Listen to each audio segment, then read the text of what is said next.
मोटो blast हो रहा है क्या? बहुत से कमेंट आ रहे हैं।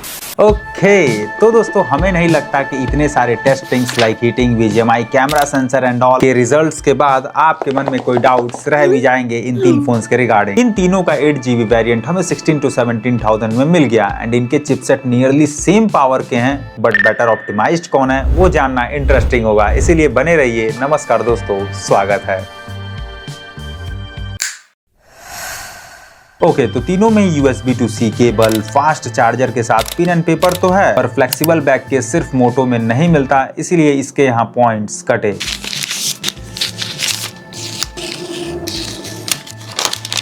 बाकी लुक में तो तीनों ही डिफरेंट हैं। पोको M8 बिल्कुल अपने पुराने वाले भाई X7 की तरह दिखता है। X7 में भी डुअल टोन डिजाइन था, इसमें भी है। X7 की भी बॉडी पीछे से कर्व है, इसकी भी है। X7 में भी प्लास्टिक बॉडी है, इसमें भी है, बस अंतर है फील में। X7 का पूरा ही बॉडी स्मूथ था, पर M8 का बीच वाला हिस्सा ही स्मूथ है, पर ये जो ब्लैक बॉर्डर है वो हल्का ग्रिपी एंड सॉफ्ट है। बाकी रही बात P4X एंड G67 पावर की, तो इन दोनों की बॉडी बिल्कुल फ्लैट है, बॉक्सी है। दोनों ही प्लेन लुक के साथ में आते हैं, बस अंतर मिलता है मटेरियल टाइप में। P4X में प्लास्टिक बॉडी है, तो वहीं G67 पावर में वीगन लेदर है। एंड सो मोटो को टच करने पर थोड़ा स्मूथ के साथ सॉफ्ट फील मिलता है, पर P4X टोटली स्मूथ है। अब फील कैसा भी हो, पर फिंगर इंप्रेशंस तीनों पर नहीं आते। पर हाँ, M8 के कैमरे सेटअप पर थोड़ा दिखेगा, बिकॉज वो हिस्सा ग्लॉसी है। बाकी नहीं तो साइड फ्रेम तीनों में प्लास्टिक का है, कैमरा बम्प तीनों में है, पर यह है कि जब कैमरे बम्प को लेकर मैं थिकनेस चेक किया तो सबसे कम मोटाई M8 का मिला। एंड वहीं इसका कैमरा सेटअप सेंटर में है, इसीलिए बॉबल इफेक्ट नहीं मिलता कॉर्नर्स प्रेस करने पर। गुड। एंड वैसे हाइट वाइज तीनों ही काफी लंबे हैं, तो वन हैंड से यूज करना काफी अनकंफर्टेबल है। पर यह है कि M8 सबसे पतला है, चौड़ाई भी सबसे कम है, एंड वहीं वेट में भी सबसे कम वही है, इसीलिए इन हैंड पोको M8 थोड़ा बेटर फील देता है, सो पॉइंट्स बढ़े। एंड वहीं बाकी पोर्ट्स एंड बटन में भी M8 ही पॉइंट ले गया, बिकॉज नंबर ऑफ चीजें उसमें ज्यादा है। नहीं तो बाकी अदर चीजें तीनों में सेम ही है। राइट में पावर एंड वॉल्यूम की, लेफ्ट में सिर्फ G67 में सिम स्लॉट है, वहीं अदर दोनों का नीचे साइड है। एंड तीनों में mic, charging port and speaker है, एंड वहीं ऊपर में secondary mic and secondary speaker तीनों में ही है। एंड लाउडनेस में तो तीनों के ज्यादा डिफरेंस नहीं है, पर क्वालिटी में है। G67 का क्वालिटी सबसे सही लगा, बिकॉज M8 में जहां बेस कम है एंड थोड़ा हॉलो टाइप साउंड सुनाई देता है, वहीं P4X में भी थोड़ा हॉलो टाइप साउंड तो है, पर इसमें शार्पनेस कुछ ज्यादा ही है। पर ऐसा कुछ G67 में नहीं है। बेस एंड ट्रेवल काफी अच्छा है, एंड वहीं बैकग्राउंड साउंड भी हियरेबल है, एंड वहीं साउंड सेटिंग भी मोटो में कुछ एक्स्ट्रा ही मिल जाते हैं, सो पॉइंट्स बढ़े उसके। एंड वहीं अगर आप थोड़ा प्यार दिखाएंगे, सब्सक्राइब करेंगे, तो हमारे चैनल का भी पॉइंट थोड़ा बढ़ता रहेगा, एंड ऐसी वीडियोस और भी मिलती रहेंगी। खैर रही बात डिस्प्ले की, तो तीनों में फुल HD प्लस रिजोल्यूशन है, यूट्यूब के साथ ऑफलाइन में भी 2160p का सपोर्ट तीनों में मिलता है। सो यहाँ सेम पॉइंट्स मिले, पर डिस्प्ले टाइप में डिफरेंस है। एमोलेड सिर्फ पोको M8 में मिलता है, एंड सो डार्क सीन में और vice true black experience M8 में ही मिलेगा। एंड वैसे दोस्तों HDR सिर्फ P4X में ही मिलता है, पर स्टिल पता नहीं क्यों इसी का डायनेमिक रेंज सबसे डिस्टर्ब है। डार्क में डिटेल सबसे कम P4X ही देता है। पर अगर डायनेमिक रेंज को साइड में रख के कलर्स को नोटिस करें, तो 60% केसेस में P4X and G67 similar feel देंगे, पर बचे हुए 40% में G67 most vibrant and punchy colour देता है। पर दोस्तों ये भी है कि रेड एंड ग्रीन को देखते ही G67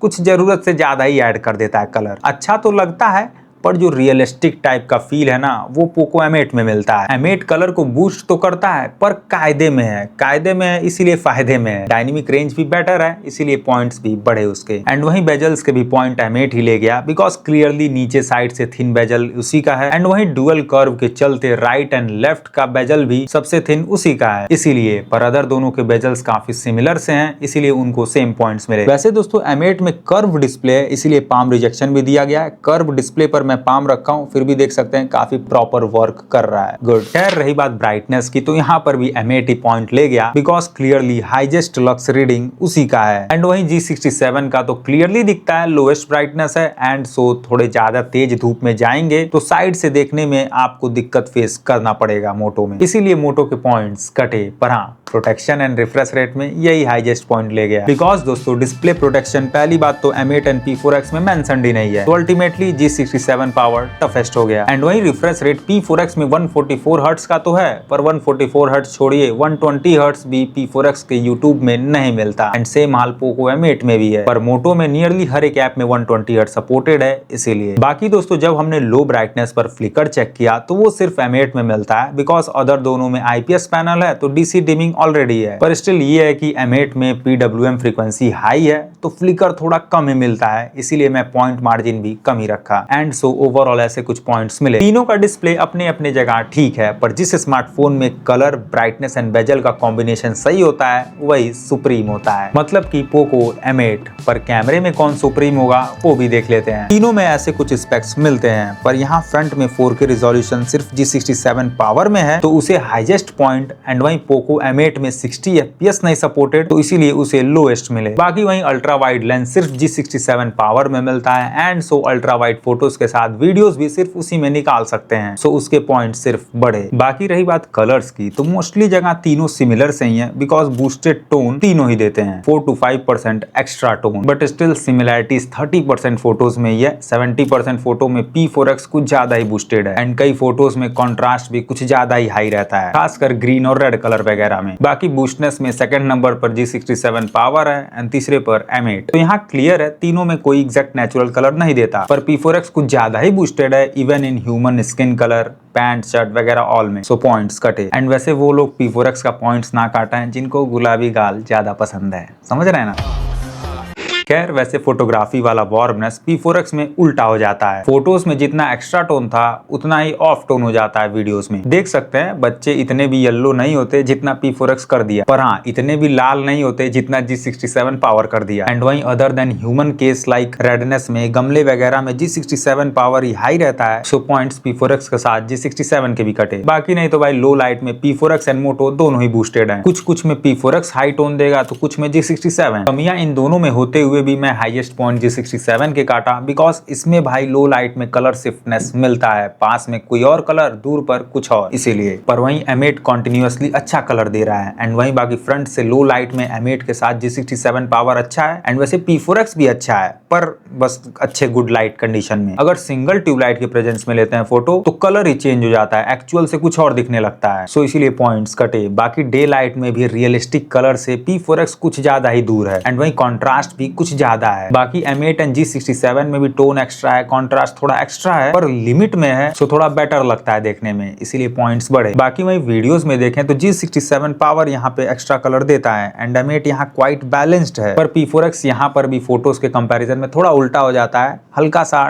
डल साइड देता है कलर। बाबू को क्या खिलाए हैं लोग? एंड वहीं डायरेक्ट सनलाइट में टोटली डिस्टॉर्टेड और भी से कलर बर्न हो जाता है, सो पॉइंट्स कटे। बाकी वहीं पोर्ट्रेट शॉट में भी कलर का जो डिफरेंस है वही फोटोग्राफी वाला ही है, एंड जो ब्लर डेप्थ है वो तीनों का अपने अपने जगह सही है, बट स्टिल पोर्ट्रेट जूम का ऑप्शन सिर्फ M8 में मिलता है, सो यहाँ थोड़े पॉइंट्स उसके बढ़े। पर हाँ पोर्ट्रेट वीडियो मोड का ऑप्शन सिर्फ P4X में दिया गया है, सो यहाँ P4X पॉइंट ले गया। बाकी नहीं तो डिटेल्स की ओर देखें तो तीनों में ही भाई 12 मेगापिक्सल है, एंड तीनों में डिजिटल जूम है, तो 1x एंड मैक्स जूम की शॉट्स में नियरली सेम डिटेलिंग्स मिलती है। पर हाँ तीनों में 50 मेगापिक्सल भी है, पर यहाँ डिफरेंस है। G67 पावर पता नहीं क्यों भाई काफी कम डिटेल्स देता है, थोड़ा फेक टाइप इसका 50 मेगापिक्सल लगा, इसीलिए पॉइंट्स कटे। पर हाँ दोस्तों ये है कि फ्रंट कैमरे का 32 मेगापिक्सल मोटो में फेक नहीं है, डिटेलिंग सबसे सुप्रीम वही देता है। बाकी नहीं तो कुछ सैंपल्स में पोको एंड रियलमी का 20 एंड 8 मेगापिक्सल सिमिलर लगता है, पर कुछ फोटोज में डिफरेंस मिल जाता है, M8 बेटर दिखता है, इसीलिए सिर्फ P4X को यहाँ कम पॉइंट्स मिले। बाकी बात करें डायनेमिक रेंज की तो यहाँ तीनों ही फोन कोशिश करेंगे ब्राइट लाइट को ऑप्टिमाइज करने के लिए, पर still best dynamic range P4X का मिला। इक्का दुक्का सीन में बस P4X ऑप्टिमाइज नहीं कर पाता, पर हाँ मोस्टली जगह ब्राइट के साथ डार्क में डिटेल्स वही देता है, and precise optimisation like Suryadev को काफी अच्छे से P4X ही हैंडल करता है। बाकी नहीं तो M8 एंड G67 पावर दोनों फंसते हैं, पर M8 कुछ ज्यादा ही सफर करता है भाई, इसीलिए M8 के सबसे ज्यादा पॉइंट्स कटे। एंड वीडियोस में भी आप देख सकते हैं पता नहीं क्यों फेस वगैरह को डिटेक्ट करने में हिचक खा रहा था M8। बाकी वहीं अगर आप फ्रंट के डायनेमिक रेंज की ओर देखें तो यहाँ पर भी M8 सफर करता है, ब्राइट लाइट को ऑप्टिमाइज नहीं कर पाता, क्लियरली देख सकते हैं। बाकी मोटो ऑप्टिमाइज तो करता है पर उसमें फ्लेयर्स एक्सपोजर हाई देखने को मिलेंगे। सो यहाँ पर भी P4X ही पॉइंट ले गया। बाकी वहीं ऑटो फोकस में चेक किया तो यहाँ तीनों में कोई दिक्कत नहीं था, सो सेम पॉइंट्स मिले। पर हाँ, नाइट मोड में तीनों में ही दिक्कत था। M8 थोड़ा बेटर ब्राइटनेस तो देगा पर इतना ग्रेन ऐड कर देगा कि उसका कोई मतलब नहीं निकलता। बाकी अदर दोनों में तो ब्राइटनेस ही कम है, तो बात ही खत्म। दिक्कत तीनों में है तो सेम पॉइंट्स दिए गए। वहीं बाकी हमने स्टेबलाइजेशन को भी चेक किया तो EIS मोड तीनों में है एंड तीनों स्टेबिलिटी प्रोवाइड करते हैं, पर स्टिल अगर आप ध्यान से देखें ना तो P4X में झटके आपको क्लियर देखने को मिलेंगे, इसलिए यहाँ P4X से पॉइंट्स कटे। पर हाँ, फ्रंट कैमरे में स्टेबिलिटी में ऐसी कोई दिक्कत नहीं है, तीनों ही काफी सिमिलर से लगते हैं, सो यहाँ सेम पॉइंट्स मिले। बाकी वहीं स्लो मोशन मोड की ओर देखें तो यहाँ स्लोनेस तीनों में सेम मिलेगी बिकॉज 240 FPS तीनों में है। पर हाँ, 1080p वाला रिजोल्यूशन सपोर्ट M8 में नहीं मिलता,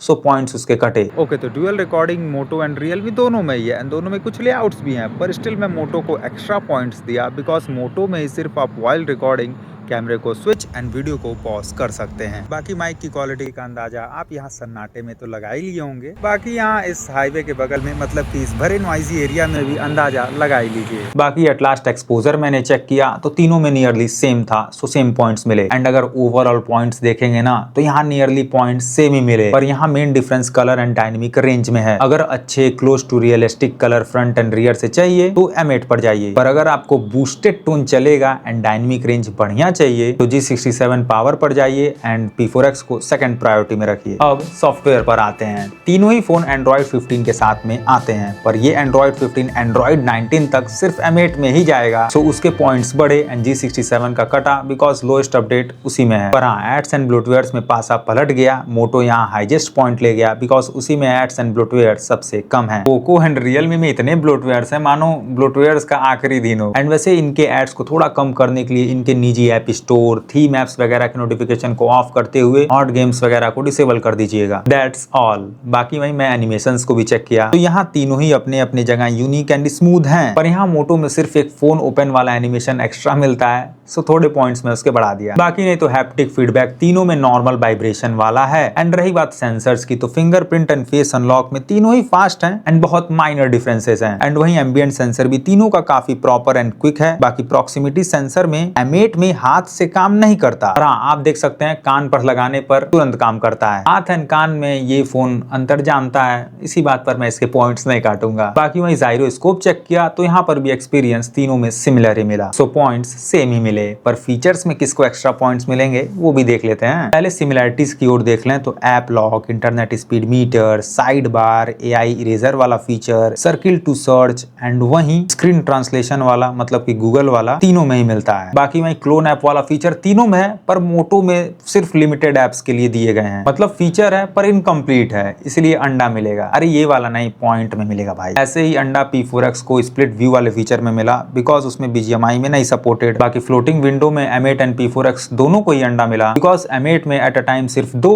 एंड वहीं P4X में सिर्फ एक ऐप को यूज कर सकते हैं। बाकी वहीं स्पेसिफिक फीचर्स की ओर देखें तो इंस्टेंट पिक्चर कटआउट फीचर सिर्फ P4X में है। ऐसे ही P4X में सिर्फ एयर गेस्चर मिलता है। बाकी वॉइस रिकॉर्डिंग करके उसको समराइज करने वाला फीचर भी P4X में है। ऐसे ही एप्पल वाला मिनी कैप्सूल फीचर एंड वहीं AI स्मार्ट लूप भी सिर्फ P4X में है। इस फीचर में इंस्टेंट स्क्रीनशॉट लेकर कहीं भी शेयर कर सकते हैं। बाकी मोटो की ओर देखें तो इसी में सिर्फ चॉप चॉप पर फ्लैश, सेक पर कैमरा, डबल बैक टैप पर स्क्रीनशॉट वगैरह वाला फीचर मिलता है। एंड इसी में सिर्फ स्मार्ट कनेक्ट फीचर है जिसकी मदद से फोन एंड PC में बेटर कनेक्टिविटी मिलती है। फोन का ऐप PC में चलेगा, फोन का डाटा PC में आ जाएगा। ऐसे ही फोन का कैमरा PC का वेबकैम बन जाएगा एंड वहीं PC का कर्सर फोन का कर्सर बन जाएगा। बाकी नहीं तो M8 में एक ही चीज यूनिक है, टेलीप्रॉम्प्टर मोड। ये मोड कंटेंट क्रिएटर लोगों के लिए अच्छा है। आप कॉन्सेप्ट लिख लीजिए, वीडियो रिकॉर्डिंग के दौरान वही पढ़ लीजिए। बाकी वहीं ऑलवेज ऑन डिस्प्ले सिर्फ G67 में नहीं मिलता। एंड वैसे बाकी नोट्स ऐप में AI सिर्फ रियलमी में ही है समराइज वगैरह करने के लिए, पर वो काम नहीं करता है भाई, पता नहीं क्यों। सर्वर एरर बार बार अभी भी दिखा रहा है। पर जो भी हो, ओवरऑल फीचर्स की ओर अगर देखेंगे ना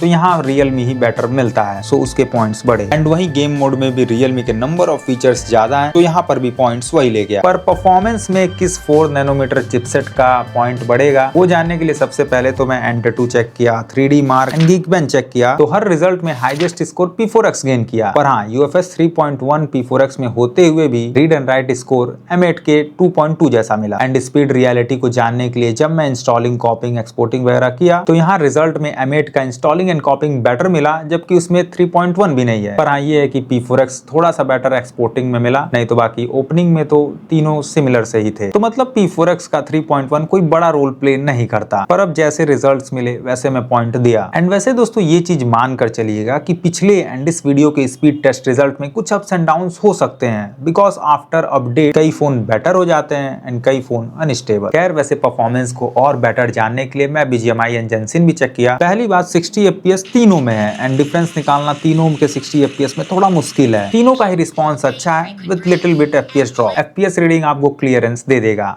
पर हाँ दोस्तों, ये मत सोचिएगा कि P4X में सिर्फ 90 FPS है तो वो पॉइंट्स ले जाएगा, बिकॉज आप खुद देखिए 90 FPS की सेटिंग पर विथ GT मोड 60 FPS ही सिर्फ मिलता है। वहीं इसका 90 FPS दिखना मतलब गूलर का फूल होना। समझे ना? समझ गए तो कमेंट में बताइए। एंड वैसे आप 90 FPS की रीडिंग देखिए, 60 FPS जैसा लगेगा। अपडेट में ठीक हो जाए तो बेटर होगा। पर हाँ दोस्तों, ये है कि मोटो में सिर्फ HDR एक्सट्रीम मिलता है, जो कि फेक बिल्कुल नहीं है। जहाँ HDR अल्ट्रा पर पोको एंड रियलमी फंसते हैं, लैगिनेस मिलता है, वहीं HDR एक्सट्रीम पर मोटो काफी अच्छा एक्सपीरियंस देता है। आप FPS रीडिंग से जज कर सकते हैं। सो यहाँ मोटो के पॉइंट्स बढ़े। एंड वहीं बाकी जेंसिन में भी 30-60 FPS ट्राई किया मैं, तो 30 FPS की सेटिंग में काइंड ऑफ अच्छा तीनों को ही कह सकते हैं FPS रीडिंग देखकर। पर हाँ, 60 FPS की रीडिंग को देखकर अच्छा नहीं कहा जा सकता, बिकॉज P4X में एवरेज FPS तो ठीक है, पर ग्राफ देखिए कितना अनस्टेबल है एंड गेम में भी क्लियर फील होता है। बाकी वहीं M8 में 32 FPS से ऊपर जाता ही नहीं है, तो इसीलिए सिर्फ मोटो के यहाँ पे भी पॉइंट्स बढ़े। एंड वैसे जब मैं गेमिंग से हट कर तीनों को ट्राई किया तो यहाँ नॉर्मल यूज के दौरान हार्डवेयर ऐप में तीनों ही स्लो फील दिलाएंगे। एंड वहीं जब मैं हैप्टिक लोड डाला, तीनों में 4GB वर्चुअल रैम पर 8 एप्स को यूज किया, तो यहाँ तीनों ही फोन एप्स को हैंडल कर लेते हैं, पर हैवी एप्स को खोलने में लैग्स मिलेंगे। इन सब टेस्ट में एक्सपीरियंस सिमिलर सा तो था, पर एक चीज नोटिस किया मैं, M8 में स्पीड तो अच्छा मिल रहा था नो डाउट, पर सिर्फ M8 में ही लाइक स्प्लिट व्यू वगैरह यूज करने के दौरान या गैलरी ऐप में फोटोज स्क्रॉल करने के दौरान लैग्स मिल रहे थे। M8 को आफ्टर अपडेट थोड़ा और स्टेबल होना होगा। खैर, बाकी बात करें हीटिंग की, तो यहाँ मैं 4 टेस्ट किया। पहले BGMI में 60, 90 एंड HDR पर चेक किया, तो यहाँ रिजल्ट में एज सच कोई बड़ा डिफरेंस नहीं मिला। पर यह है कि पिछले वीडियो के कंपैरिजन में G67 का हीट थोड़ा कम मिला, even at HDR extreme setting. शायद अपडेट का असर हो। गुड। बाकी वहीं जेंसिन को भी डिफरेंट सेटिंग पर चलाने पर फाइनल रिजल्ट न्यूट्रल था। बस P4X 60 FPS पर ज्यादा हीट हुआ एंड इसका रीजन आई थिंक अनस्टेबिलिटी है। बाकी वहीं तीसरा टेस्ट आउटडोर में किया गया। तो भाई ठंडी अब धीरे धीरे खत्म हो रही है, अच्छी खासी धूप भी निकली हुई है। रूम टेम्परेचर फिलहाल 26 डिग्री सेल्सियस इसके अकॉर्डिंग है एंड गूगल के अकॉर्डिंग 22 डिग्री सेल्सियस। ऐसे सिनेरियो में 15 मिनट की रिकॉर्डिंग करने पर ऐसे कुछ रिजल्ट्स मिले। तो यहाँ पर भी थोड़ा ज्यादा हीट P4X गेन किया, पर ये डिफरेंस काफी माइनर है और इसे माइन्यूट है,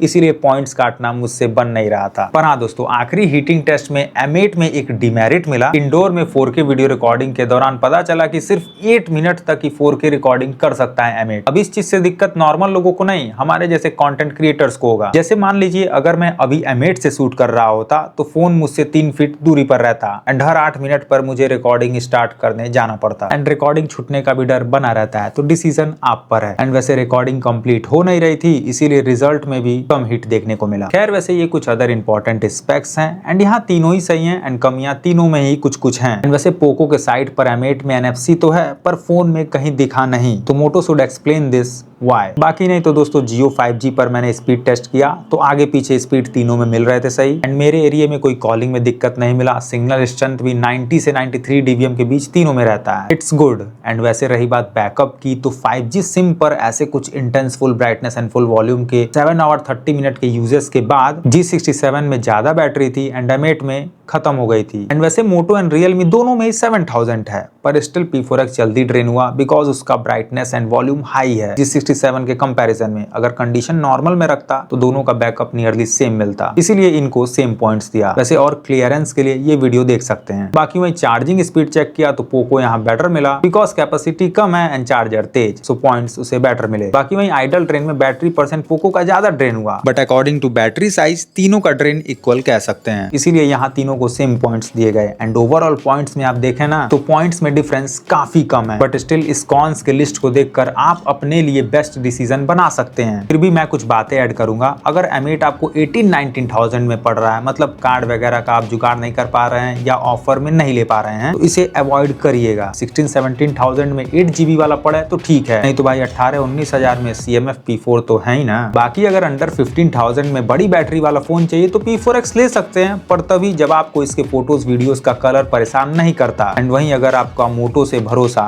नहीं उठा हो तो। वैसे मोटो के फोन्स ब्लास्ट नहीं हो रहे हैं। अब भाई अगर आप फोन से फुटबॉल खेलेंगे तो रिस्क तो रहेगा ही ब्लास्ट होने का। इस बात को इस वीडियो में पाजी ने अच्छा समझाया है। बाकी अगर कोई डाउट्स हो इन 3 फोन के रिगार्डिंग तो बेहिचक पूछिएगा। एंड वीडियो अच्छी लगी हो तो लाइक शेयर सब्सक्राइब सब करके ही जाइएगा। ख्याल रखिए। जय हिंद।